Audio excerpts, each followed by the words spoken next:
Un reportage réalisé par globalfoot.com grâce au concours d'UFR, Simexpert et la SME. Au Diamant, le club franciscain affronte l'Assaut de Saint-Pierre à l'occasion de la finale locale de la Coupe de France féminine. La première mi-temps est riche en frappes. Dans cette partie, on voit une opposition de style. L'Assaut a un bloc défensif plus reculé et plus resserré.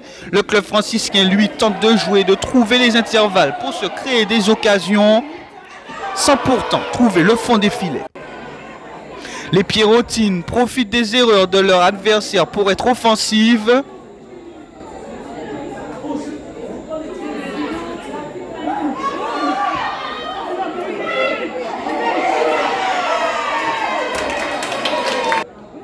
Et même dans le jeu, les joueuses de Saint-Pierre peuvent se montrer menaçantes.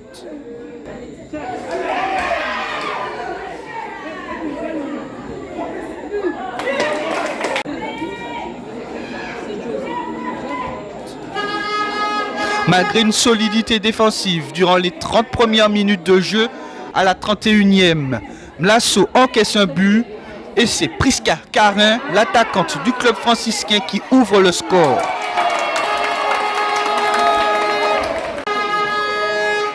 À la 33e minute, Aimé Adamis inscrit le deuxième but de la partie.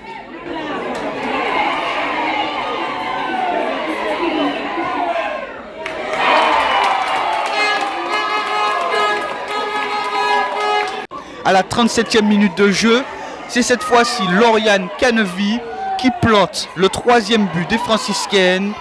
3-0 à la mi-temps.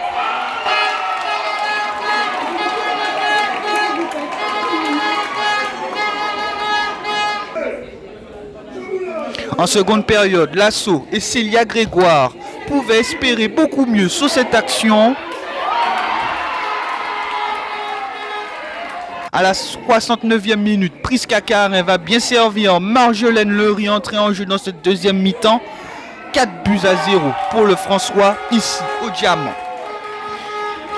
Les entrées en jeu de Chechlawa Mavroudis ou encore Emeline Fontaine vont dynamiser davantage la seconde période.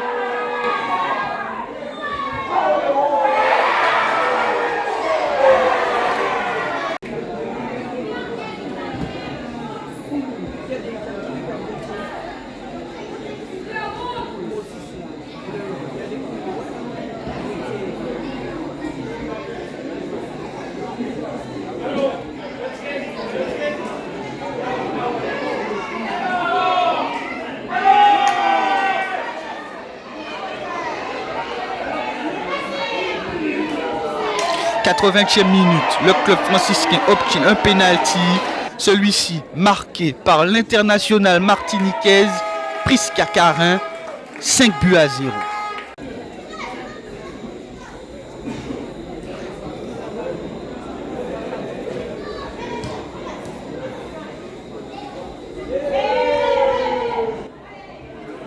Quatre minutes plus tard, le tir de Carin s'achève sur la barre.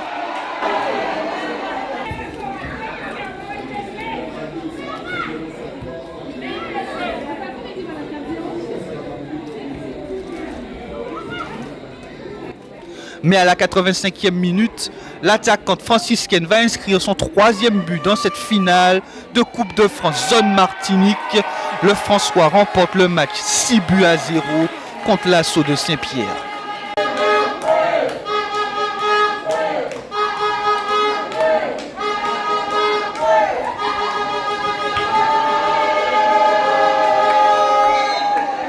Tout d'abord, c'est un honneur d'avoir pu jouer la finale de la zone Martinique. On a représenté le club franciscain et on aura à cœur de représenter la Martinique.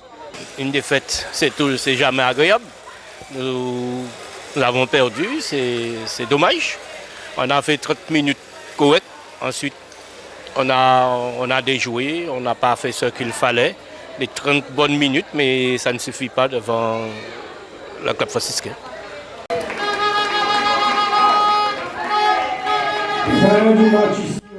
Le mercredi 11 octobre, le club franciscain affrontera le Sporting Club de Bemao en Guadeloupe. Le vainqueur de cette rencontre défiera une équipe guyanaise avant un potentiel voyage en France hexagonale. Canvis et Lery Marjolaine.